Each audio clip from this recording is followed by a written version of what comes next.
My use of the word sin in these videos is purely stylistic. Inaccurate does not mean bad. Personal attacks or hateful comments directed at the cast and crew will not be tolerated. Thank you.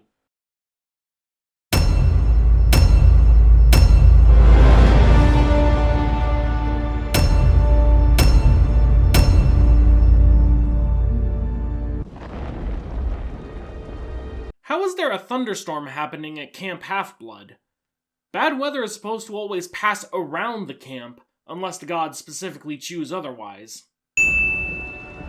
You drool when you sleep. Okay, this is kinda creepy. In the book, Annabeth was in Percy's infirmary room because she was his nurse, and we see her acting in that capacity by spoon-feeding him ambrosia. Here, she's just watching him sleep. Percy actually drifted in and out of consciousness several times in the book. One time he saw Argus, the 100-eyed giant from mythology who works as the camp's head of security. Apparently there were plans to include him, but they were scrapped for budgetary reasons. Also, when Percy finally woke up, he wasn't actually in the infirmary. He was on the porch of the big house. The Minotaur horn is described as being black and white, like the horns of some real-life bulls. Also, it's supposed to have some blood on the tip from where it stabbed the Minotaur. Standards and practices strikes again, I guess. I know this isn't easy, but I want to talk about it. I don't. Whoa, Percy! Just getting out of bed after fighting the damn Minotaur? In the book, Percy still needed another glass of nectar between waking up and actually being able to stand. Where are you going? It was so important I get here because my father's a god. So I'm gonna go find him. Percy in the book never once thought he might find his father at camp. In fact, he didn't even know he was a half-blood until he toured the entire camp. While sleeping on the job isn't exactly out of character for him, Mr. D was introduced playing Pinochle with Chiron. I'm Percy Jackson. I'm new here. Peter Johnson is here! While Mr. D calling Percy Peter Johnson is a running gag throughout the book series, during their first interaction he actually called him by his full name, Perseus Jackson. This really freaks Percy out, as he doesn't normally tell people his full name. You really don't want to start with this guy. He's starting with me. Percy, the D is for Dionysus. Nobody told Percy that Mr. D was Dionysus. Percy had to piece that together for himself from context clues. Excuse me, Your Highness? Percy actually had a hard time believing that Mr. D was a god, even after realizing who he was. That is, until his eyes started burning with purple flames, and Percy started seeing visions of the messed up things Dionysus had done to those who disrespected him in the past. I think my dad may be around here somewhere. I don't know how to ask him. I don't even know his name. But I think I should see him. Can you help me? I think I can. Son. Dionysus never claimed to be Percy's father. In fact, I'm pretty sure that doing so would have been a breach of some divine law somewhere.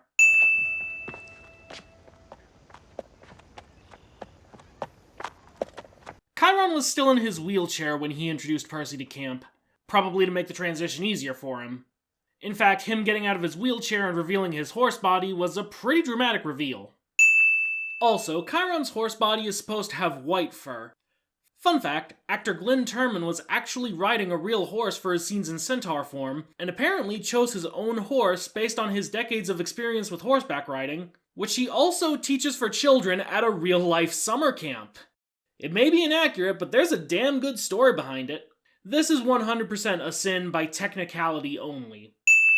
As for the brace you can see on his leg in this shot here, well, I actually debated for a while about whether to count it or not. Technically speaking, this is book accurate. Wrath of the Triple Goddess does reveal that Chiron wears a leg brace ever since getting shot with one of Heracles' poison arrows, which was a real event in mythology, so kudos there. But that book came out almost a year after the show premiered, and basically has Percy say, he's had that brace the whole time, I just never noticed until recently. So it's clearly a case of the book retconning in a detail from the show. So I guess I should put it on the counter, especially since I already spent so much time talking about it. Before we get to know each other, There's something very important I want you to do for me.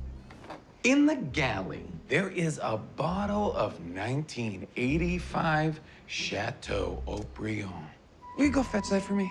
Mr. D is not your father. Mr. D knows that Zeus has forbidden him from consuming alcohol, and that demigods are able to do things for gods that gods are forbidden to do for themselves. Mr. D was taking advantage of that.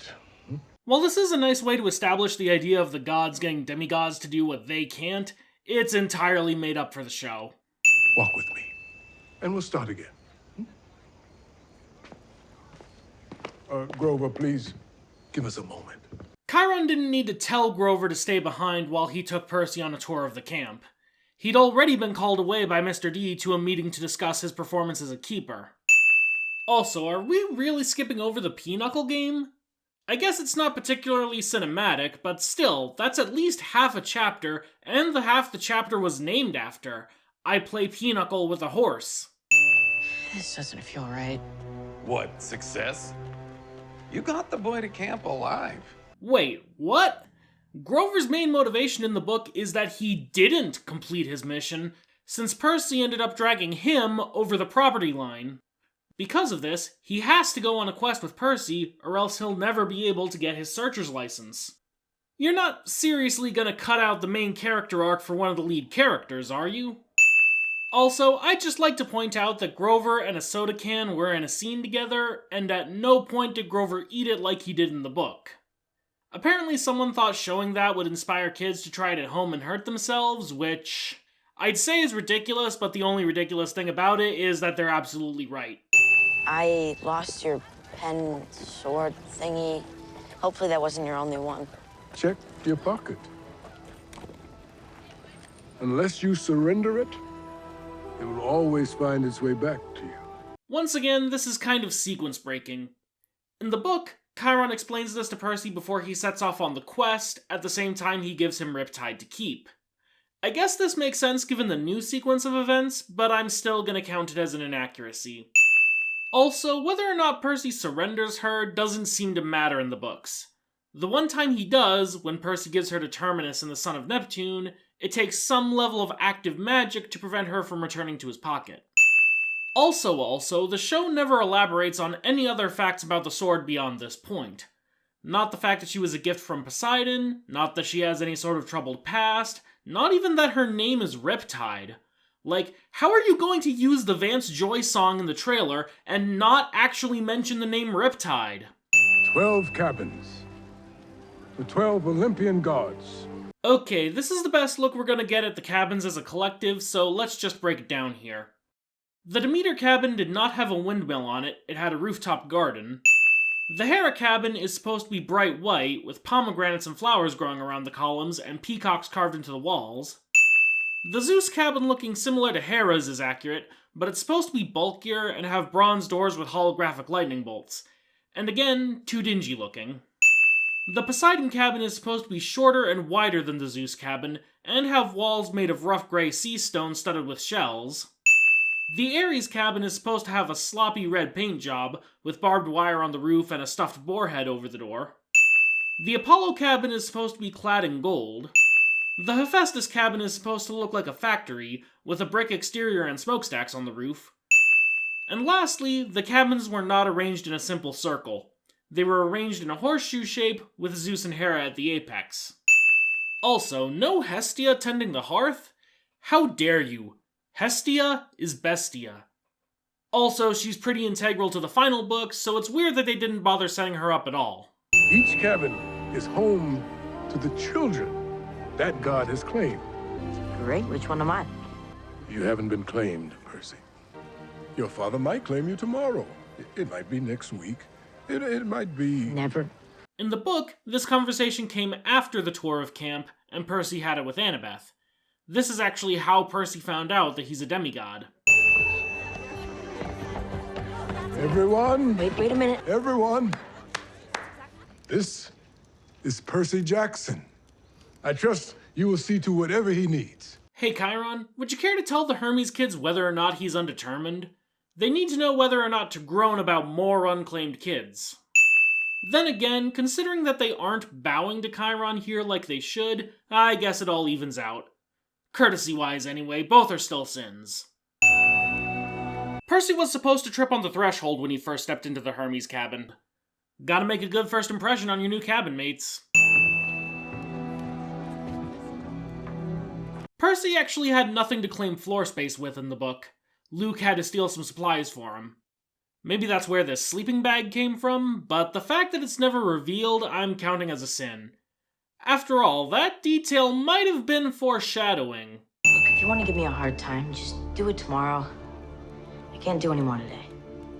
Heard what happened to you on the hill, and I just wanted to say I'm really sorry. While this is endearing in its own way, Luke in the book took more of a keep your chin up, everything will work out approach to comforting Percy, at least to begin with.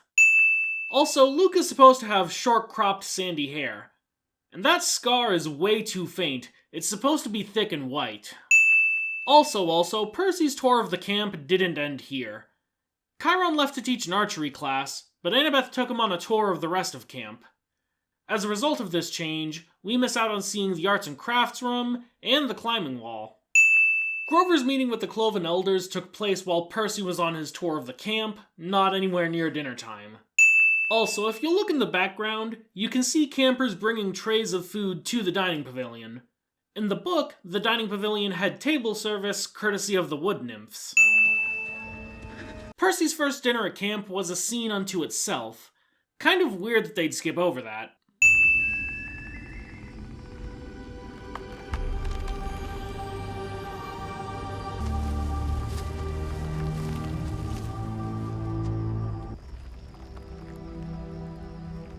You've been picking at them again. According to the credits, this Dryad character is named Helena. Dryads do appear in the Riordanverse, naturally, but none named Helena appeared in the books. Except for Wrath of the Triple Goddess, where Grover mentions having an aunt by that name, but again, not counting that.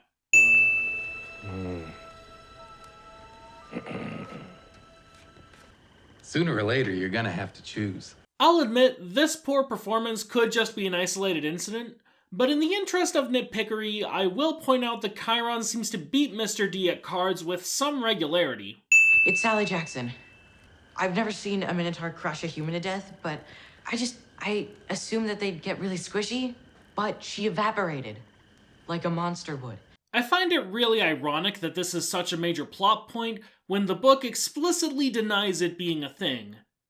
To quote directly, "The bullman roared in agony. He flailed, clawing at his chest, then began to disintegrate. Not like my mother, in a flash of golden light, but like crumbling sand, blown away in chunks by the wind, the same way Mrs. Dodds had burst apart." So I went to the Cloven Council and... Wait, that's what you were meeting with the Cloven Elders for? Not to discuss your searcher's license? Keep changing things like this, and I'm gonna start thinking you just don't care about Grover's story at all. Hades himself can actually reach out and... Yes, we know. But you haven't told Percy anything yet. No. No one is gonna tell him anything. Nobody tried to keep it a secret from Percy that Sally was alive in the underworld. In fact, as far as I can tell, only a few people even knew for sure that she was. They don't even give any explanation for why Percy shouldn't know other than the gods will be angry. What even is the point of this besides more forced drama? I left you here. Left you with nothing. The second dream sequence in the book comes later, after Percy gets claimed. Also, it took place in LA, where Percy sees Zeus and Poseidon wrestling with each other. We all have them, you know. Intense, recurring nightmares, that's normal here. And the daydreams, and ADHD, and dyslexia. Demigods just process reality differently. This is all the detail we get about the dyslexia and ADHD in the show, but the book explains it much more thoroughly. Dyslexia is explained by demigods being wired for reading Greek, while ADHD is explained by them having natural battle instincts. There's even a joke about monsters hiding as teachers and pushing for Adderall prescriptions to suppress demigod instincts. Being of a different class of neurodivergence, I'm going to leave it up to the ADHD and dyslexic communities whether this omission is a positive or negative change. Why do they get to bring us here to just ignore some of us? Spend too much time trying to figure out why the gods do whatever it is they do. You'll drive yourself crazy. When Percy asked this question in the book, he got a much more direct answer. Annabeth tells him, "The gods are busy. They have a lot of kids and they don't always care about us, so they ignore us." This wouldn't even be too out of character for Luke to say, so I have no clue why they wouldn't just do that. The sooner you stop worrying about that, the sooner you can enjoy what this place actually does offer. Glory. Demigods have always fought for glory. They used to call it kleos. It's like this stuff that attaches itself to your name, makes it bigger, scarier, more important. This actually is a real thing in Hellenistic religious traditions. It comes up quite a bit in Homer's works. This is a great touch for mythology fans, but unfortunately, Kleos doesn't explicitly come up at any point in The Lightning Thief, nor any of the other books, so on the Sin counter it goes. And they think twice about messing with you. Hey, Oh, hey. Knock it off, Clarice. So, this is Clarice, huh? Yeah, she looks pretty different from her appearance in the books. She's supposed to have stringy brown hair and be muscular enough that Percy guesses her camp shirt must be a 3XL. Even if the actor's appearance wasn't a priority in the casting process, couldn't they have at least put her in her trademark camo jacket? On the subject of costuming, is it just me, or do way too many campers have 5 beads on their necklace? Annabeth says outright that her and Luke being at camp for 5 years is strange, with even most of the college-age counselors not having been there that long. why don't they mess with you? They know better. Luke's the strongest swordsman at camp. Hey, Chris Rodriguez is here! Technically, his first appearance wasn't until the second book, The Sea of Monsters, but Percy does recall having seen him around at camp during his first year, so yeah, including him as a minor character here does make all the sense. A good source of glory are feats of skill, so we gotta figure out what you're good at. The sequence of Percy trying different skills was not in pursuit of glory. It was just meant to determine who his godly parent was. I wouldn't. In the book, Chiron was the camp's archery teacher. This demigod in a wheelchair, credited as Sarah, is an entirely original character.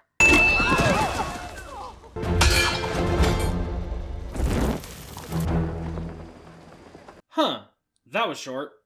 Percy tried a number of other activities in the book.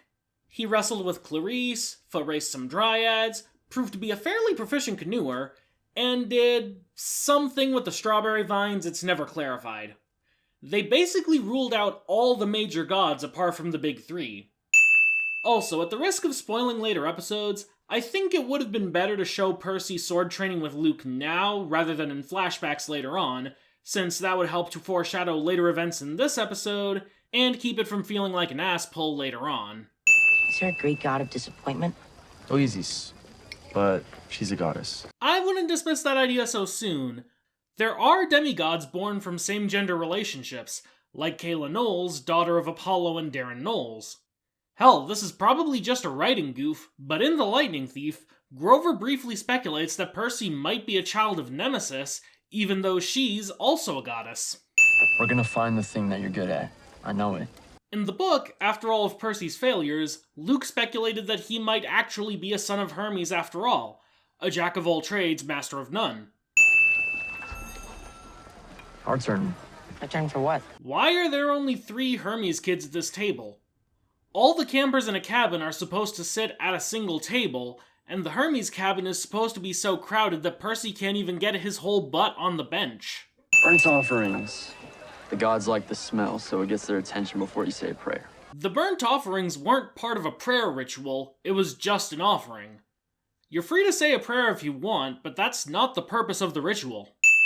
Hey, wait a second, shouldn't Percy have already learned all this by now?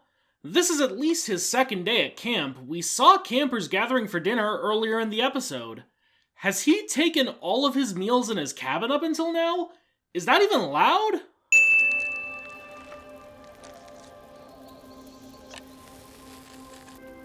Hi, Mom.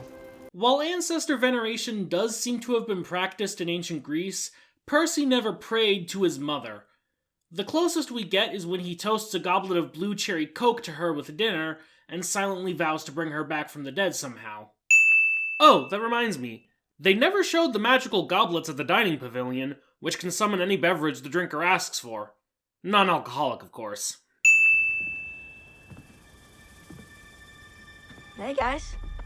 Can't sleep, huh? The bathroom incident took place a good bit earlier in the book. It actually interrupted Percy's tour of the camp. Tell me you made it all up about the Minotaur, and I'll let you go. I didn't make anything up. Clarice never accused Percy of lying about killing the Minotaur. She was incredulous, to be sure, but she mostly just laughed it off. The bathroom incident was basically just her trying to haze Percy.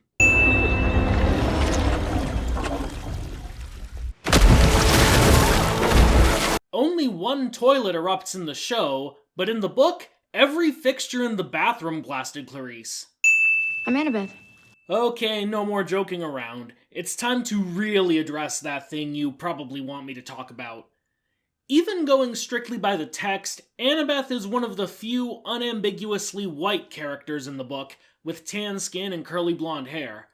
She also had gray eyes, a distinctive trait of Athena kids. Yeah, this is about as far off as you can get from that description. Now, don't make me tap the sign.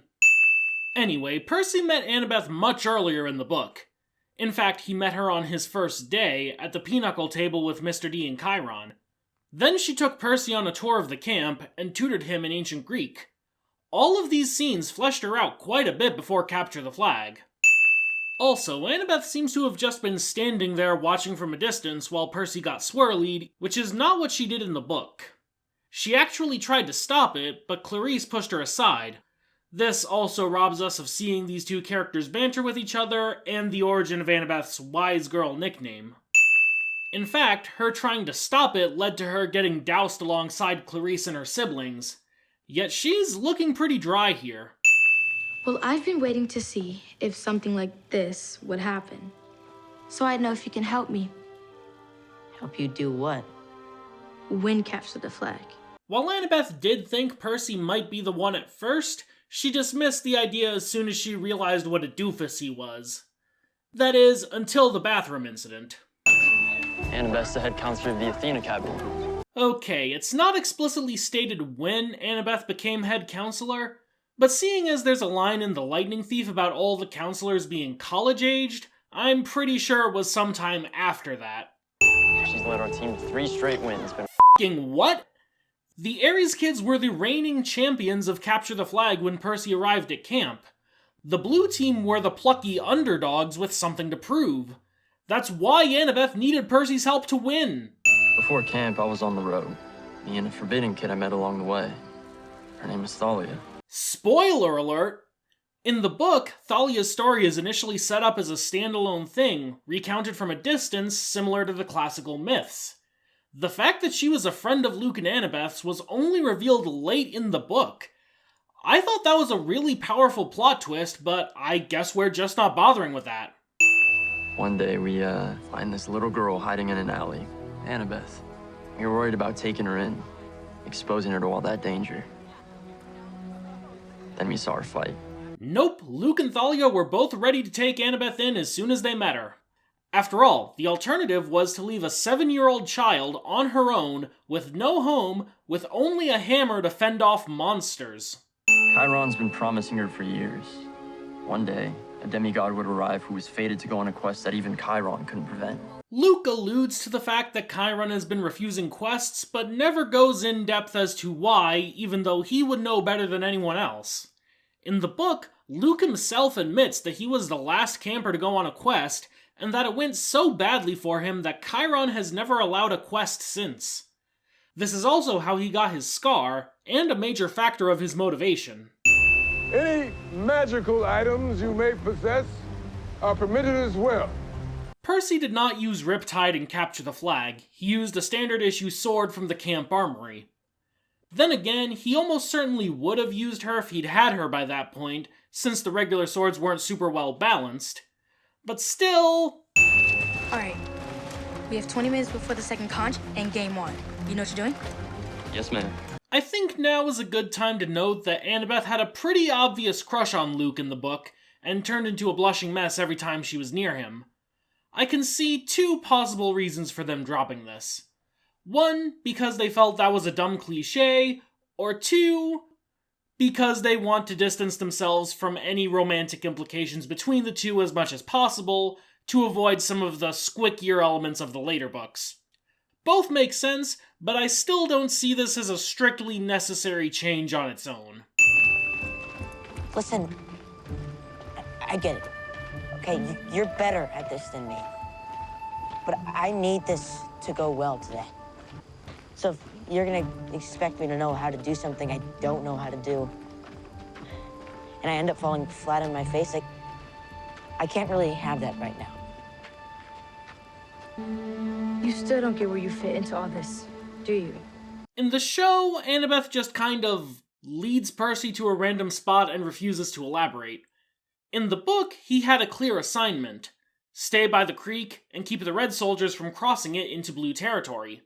She had an ulterior motive for it, but she at least gave him a pretense and didn't just leave him in the lurch. Game on. The first time Percy saw Annabeth use the hack came at the end of Capture the Flag. I thought that added to the surprise of her keeping an eye on him the whole time. No maiming, it's like the one rule. In the book, Percy says this after one of the Ares kids actually makes him bleed. It's more of a scolding than a pleading, even if it is kind of pathetic either way. Are you feeling up to that yet? Guess it's a no. Percy did not attempt to run from his fight with Clarice. He stood his ground for the whole fight. This seems to be an excuse to get them to the water, which just makes me wonder why they bothered moving the fight away from the water to begin with.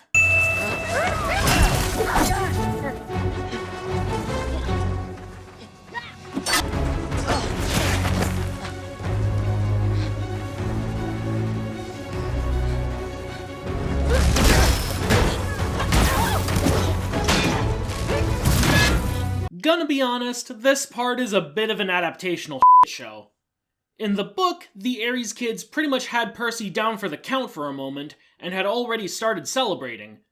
But as it turned out, they'd knocked Percy into the creek, which gave him enough of a strength boost to win the fight for as long as he stayed in the water. Then, after the fight is over, he immediately loses that strength the moment he leaves the water. Here, Percy holds his own for pretty much the whole fight, maybe steps into the water for a bit, then gets a few good hits in even after stepping back onto the beach.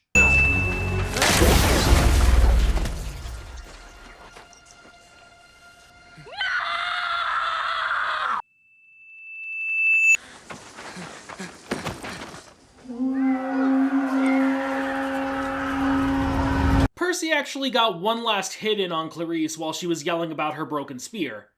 You know, just for good measure. Were you here the whole time? Yes? You were here the whole time and you didn't help me? Yes. Why? In the book, Annabeth admits that she was planning to jump in and help, but even she was surprised by how well he did. I'm sorry.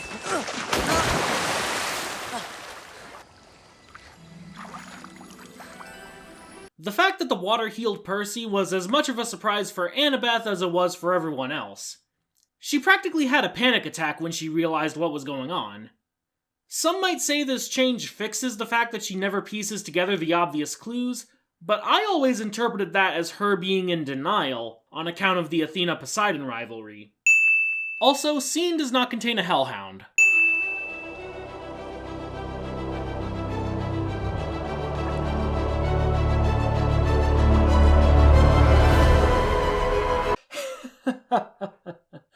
Seriously, that's the best your VFX department could manage? The trident sign in the book was described as a spinning green hologram, not a static blue PNG. You have been claimed by Poseidon. As a forbidden child of the sea god, you are singular amongst demigods. And your father's only hope to prevent the outbreak of war. The show kind of blends Percy getting claimed with Percy being offered his quest into a single cliffhanger ending. In the book, Percy getting claimed was a chapter-ending cliffhanger unto itself, and an entire additional chapter is dedicated to Percy getting offered a quest. Because of this change, we miss out on seeing Percy try to live at camp as a forbidden kid, and a lot of detail gets stripped away from the quest offer to save time, which I think was unneeded.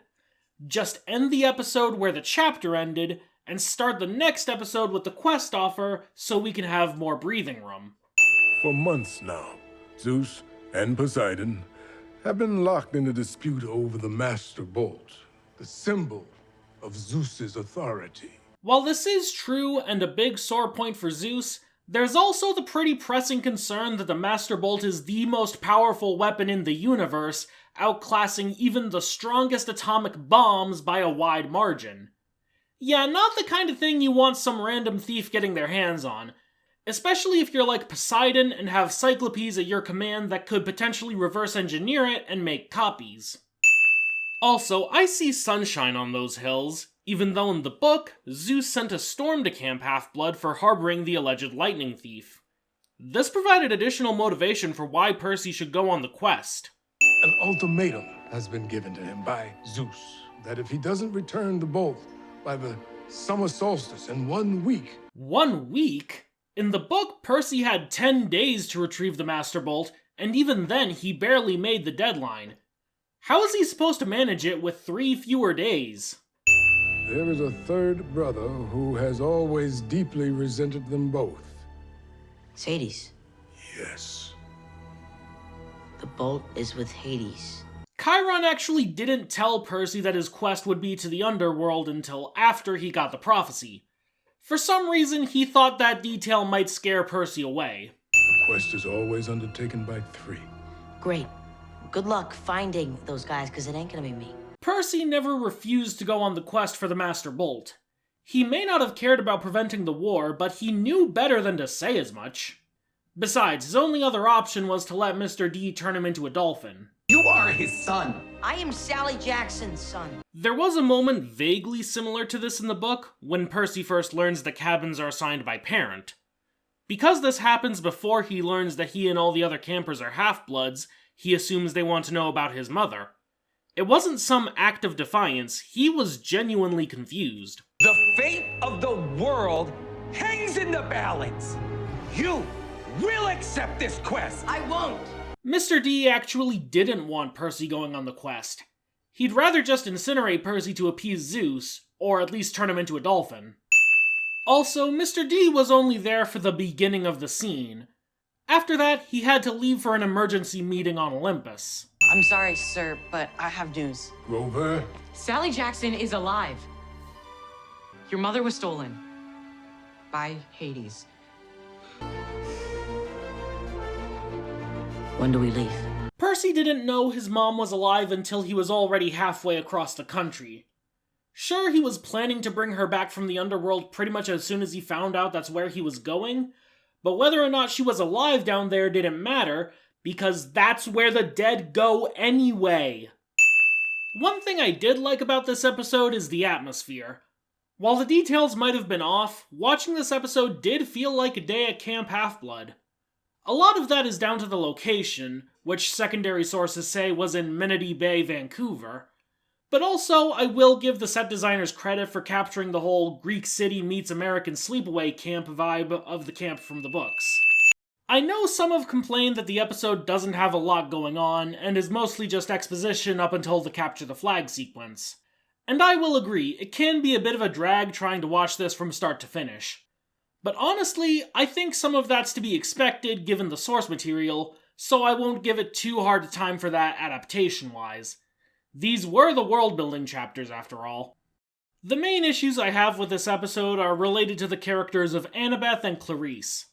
The show seems to be playing Annabeth up as this stoic badass, which just doesn't fit with her characterization in the book at all. These early chapters alone gave her a ton of character-building moments, virtually none of which ended up in this series. Which is kind of unfortunate. Leah is a great actress, and I really wish she'd been given more material to work with. As for Clarice, while she is fun to watch in her own right, I don't know if she quite captures Clarice's specific brand of awful. In the book, she was a lot more loud and obnoxious, more of a dumb brute. The show portrays her as rude, spiteful, arrogant, and cruel, but she seems a lot more focused in how she expresses that. If I had to summarize, I'd say that TV Clarice is a snake, while book Clarice is more of a rampaging bull. And yeah, the dynamic between Annabeth and Clarice also gets completely lost in the shuffle. The show only seems to care about building up the rivalry between Clarice and Percy, completely ignoring the rivalry that the two girls already had. In fact, I don't believe they have any actual scenes together throughout the show, which is a huge letdown. Compared with the first episode, I think the vibes are way more on point with this one, but at the same time it deviates from the plot in more ways.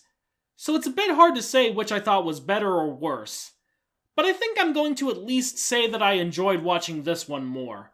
Though I'm still having a hard time shaking the feeling that this just isn't the Percy Jackson I grew up with.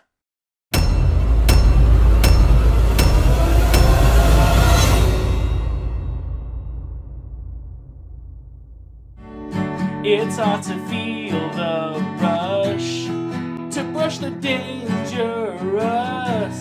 I'm gonna run right to the edge with you, where we can both fall far in love. I'm on the edge of glory, and I'm hanging on a moment of truth. Out on the edge of glory.